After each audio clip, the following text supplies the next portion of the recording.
What's good, YouTube? Welcome back to another reaction video. I've been gone for a minute, but now I'm back at it like a crack addict. You did. Anyways, we got a pretty clear reaction. The problem with fat people. I don't know what the problem with fat people is. Hey, I don't judge, man.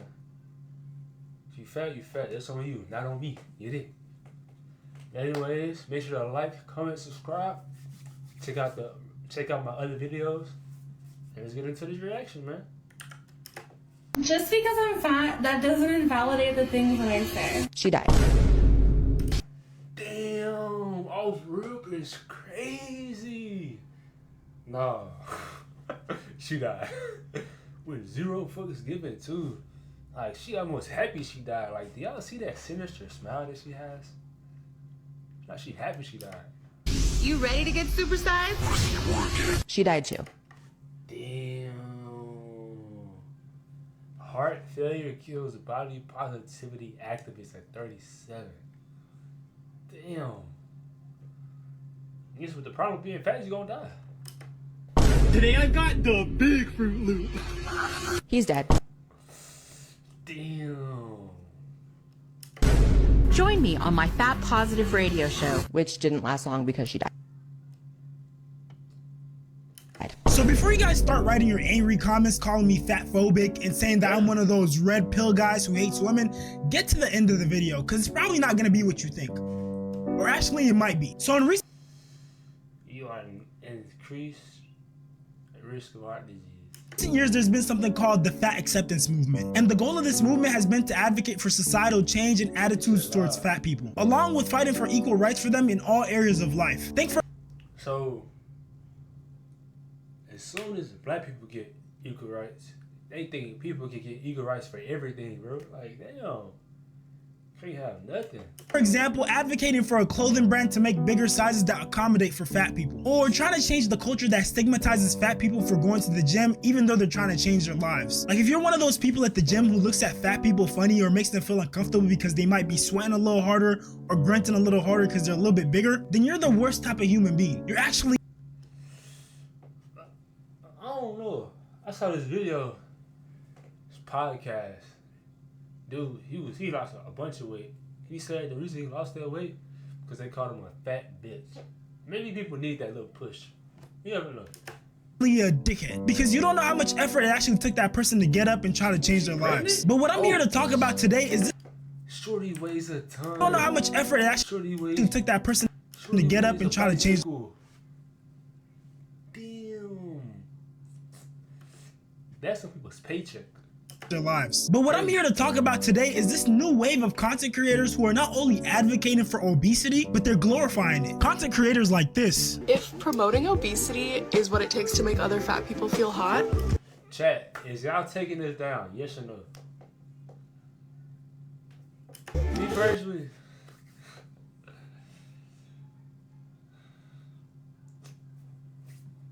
Obviously, I'm gonna do that. So yes, I am promoting obesity. Stay mad. Shut your fat. I don't know what happened, but I think the video cut off. I was gonna say fabulous. Okay, but no, seriously though, for a lot of people, food is an addiction. And notice how you don't see people going around saying, Not gonna lie, food is an addiction, bro. I eat almost every reaction video. The only reason I'm not eating this video is because I already ate before I watched the video.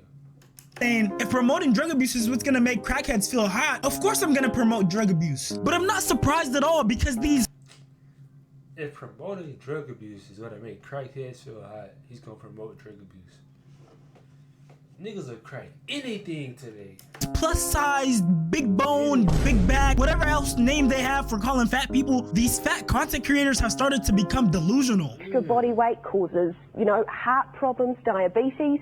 What do you say to that? I think that the science isn't actually as clear-cut as we like to believe, and there's not really quite a consensus yet about the real relationship between weight and health. Aside from the fact that she's just straight up wrong, do you see the delusion in this? And honestly, if I was a morbidly obese person, I wouldn't need science to tell me that being obese negatively impacts my health. I mean, the fact that I probably wouldn't be able to run, or maybe being out of breath after climbing a few flights of stairs, being like 2 to 3 times the size of a regular person, or maybe not even being able to reach certain parts of my body because I'm so goddamn big. I need his help a little bit to clean myself. you know, wiping just my ass. Oh, what the fuck, bro? Imagine being that big, bro. I get shit happens, but nigga, this shit can't happen. Hell no. That nigga can't even wipe his. Now, there's a difference between. Y'all know people be getting, they hit the gym and they get so big, but they can't wipe their ass. That's probably like, okay, maybe he can. Maybe he just gotta wipe from back to front or some nasty shit. But he can't wipe from side to side, front to back, back to front, in and out. He can't do none of that shit. You would think he gotta pay somebody to wipe his ass. Hey, drop down in the comments below how much he gotta pay you to wipe his ass. Me, he gotta give me like a cool 500 bands. Oh God. I mean, I can't reach everything on my back, and I can't reach everything below me. I wouldn't need any signs to know that I was unhealthy. And I mean, it's gotten so bad that we even have doctors getting paid to say stuff like this. But 96% of those participants in The Biggest Loser regained their weight because their brain worked well. What? Their brain worked well. All these ads, bro. I need.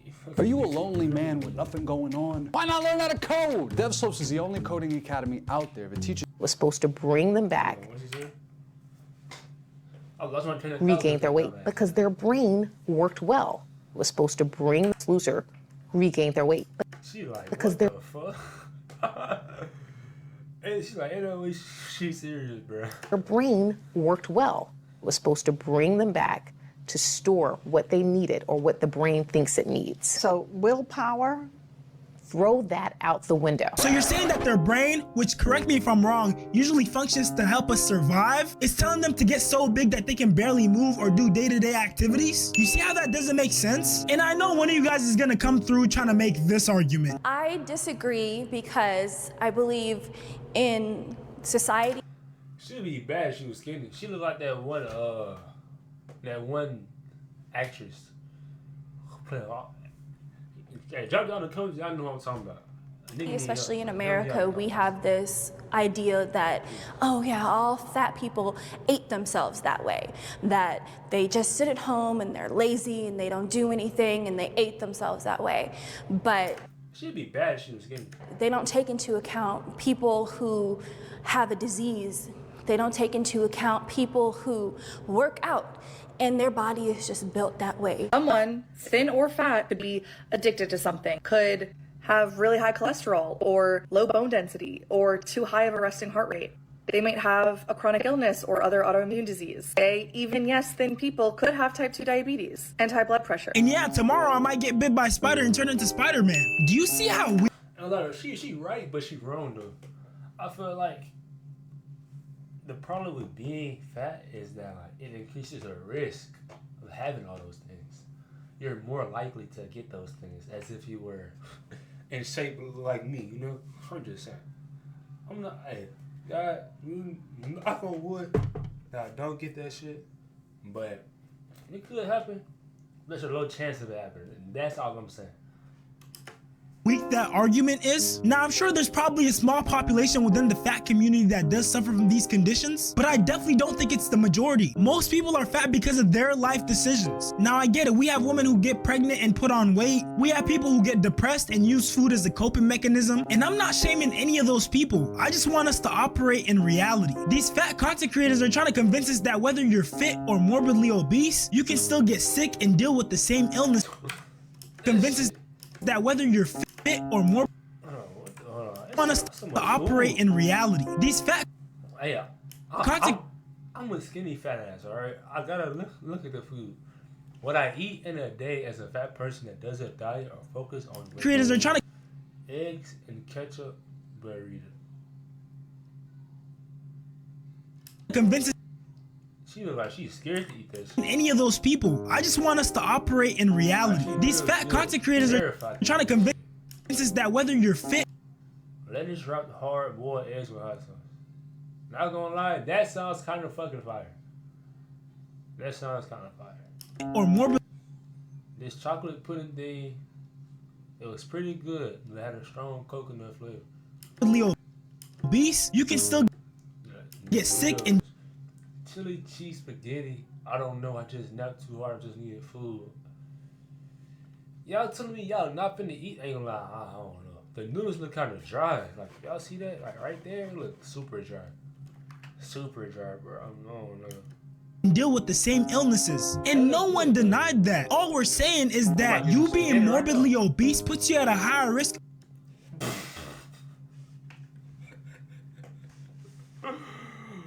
Oh no, I one denied that. All we're saying is that you being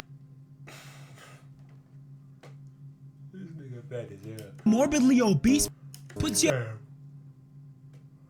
nigga broke the scale at a higher risk of getting these illnesses. And trust me, I get it. Your body, your choice. But when I'm sitting next to you in that plane ride for 6 hours, squished, and I can't She like that shit.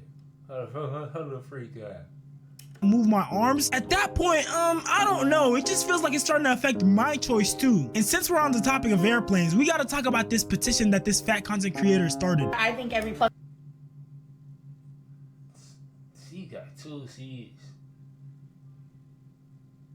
I think if they would really want to protect plus size travelers, they gotta make them buy 2 tickets.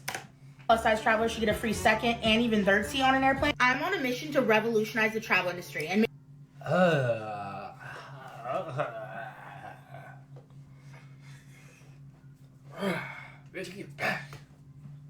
it a more accessible, accepting, accommodating place for all.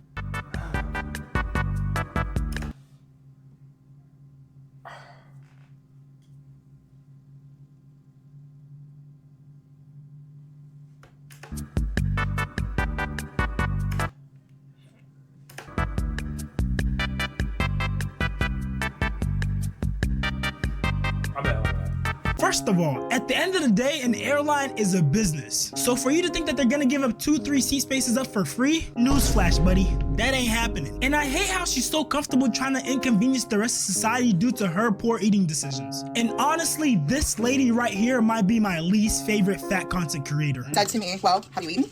And I said, yeah, I had some pizza earlier. And they said, you need to eat something like a bit more healthy.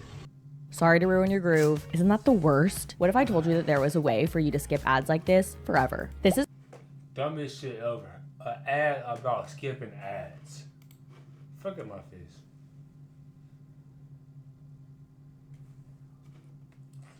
Bro, come on, video. Now, there are a few words that I don't allow when somebody comes into my house, and healthy is one of them. And you know what irks me the most? Is that some of Come on, bro. All this buffering this shit. these fat content creators like her are promoting this fat lifestyle of overindulgence to their supporters while they have trainers helping them improve their health. So instead of practicing what you preach, you're leading your supporters towards an early death while you get away scot-free. And the saddest part is that I know that a lot of these fat content creators know the repercussions of being that I'm not taking that down. Oh god. I'm throwing this shit away. How do you even get like that, bro? I am in awe, as one was called it. I'm in awe. overweight. But for the sake of keeping the platform they built on glamorizing obesity, they're willing to put people's lives at risk. But I can't highlight the people who have lied to their supporters without highlighting the people who have been honest and have tried to make a positive change in their lives. I'm 25 and being fat led me to having cancer. I know what you're thinking, Jordan. Being fat doesn't cause cancer. And you're right, it doesn't. But some of the negative repercussions of being fat can lead to you getting cancer. It was really hard for me to get on TikTok initially and talk about the fact that I had cancer that was literally Her TikTok handle is Dump Truck Jordan. Baby, turn around. Caused by me being fat. When I have an entire audience and an entire platform dedicated to showing that your life doesn't have to suck if you are fat. Everybody, let's clap it up for her. Let's clap it up for her. Cause see, my point is, if you're a content creator that's worth their salt, you making a positive lifestyle shift isn't gonna kill your content creation career. And if those are really your supporters, they'd want the best for you anyways. And to end this video on a high note, we're gonna highlight more people who have changed their life around. Welcome to what I eat in a day as a neurodivergent, chronically ill, ex-fat acceptance influencer on Mounjaro in recovery from food addiction, working on changing my lifestyle. I am someone who consumed fat acceptance and fat liberation content for a majority of my 20s. And it convinced me that I should not trust doctors, to the point where I did not go see a doctor even when I was extremely ill, until I was 26 and pregnant with twins. What does what does that have to do with this though? Like, you don't trust doctors because you listen to some motherfuckers on TikTok? Shawty tripping. Later in my pregnancy, I got diagnosed with gestational diabetes, which is common for women who are overweight and pregnant with multiples. I have been working very hard to unlearn and deconstruct from a lot of the rhetoric and ideology around. That's good for her though. She's unlearning. You know, chat, in life, you got a lot of unlearning to do and acceptance. One thing I would never accept though is being broke, fat, or chopped. Around fat acceptance and fat liberation recently. And never. I feel like this story that I'm telling you is extremely important. It is. Fat acceptance rhetoric is incredibly dangerous. Now, for any people watching this who are struggling with their weight, please don't think I was trying to belittle you with this video. It's good, gang. It's good. You're right. I gotta lose a couple pounds anyway. I truly think that you should love yourself at whatever weight that you are, but at the same time, I think you should want better for yourself, not only for you, but for the people who love you as well. With that being said, if you made it this far, don't forget to like, comment, subscribe. Also, subscribe to my reaction channel, 4D Shams Live, and join my Discord. Links are in the description. Feel like I'm mid, bro. We just hit 10K and our next milestone is 50K, so keep turning me up. I appreciate y'all watching. 4D Shams, 4D World. I'm out. Love y'all. Alright, y'all. Let me know what y'all thinking about the fat acceptance pandemic, being fat in general, and what's your favorite food to eat that labels you a fat ass? Drop it down in the comments below. Like, comment, subscribe. Don't forget to hit that notification bell for more content, and we out of here. Peace.